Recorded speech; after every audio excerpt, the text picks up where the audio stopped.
WhatsApp guys, আসসালামু আলাইকুম। আপনার সবাই কেমন আছেন? আশা করি ভালো আছেন। আমি চলে এসেছি বাগমারাতে। আসার পথে দেখলাম একটি পুকুরে অনেক বাঁশ ভিজিয়ে রেখেছে, কারণ এটি হলো একটি বাঁশের আড়ত। এখানে সাধারণত বাঁশ থেকে ওয়াশি তুলে তারা বিক্রি করে থাকে। এখানে একটি শ্রমিক খুব সকালে এখানে তার জীবিকা নির্বাহের জন্য কাজ শুরু করে দিয়েছে। সাধারণত এরা সেফটি হিসাবে কাজ করে থাকে।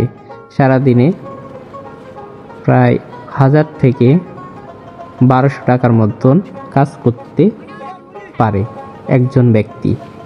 এখানে দেখতে পাচ্ছেন কি সুন্দরভাবে এগুলো বাঁশকে ফাটিয়ে তারপরে বাঁশকে এই চেসে সুন্দরভাবে প্রস্তুত করে নিচ্ছে।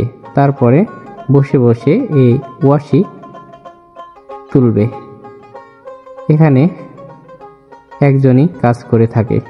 এখানে দেখতে পাচ্ছেন এই যে বাঁশকে প্রস্তুত করে নিয়েছে, এখন বসে ওয়াশি তুলবে।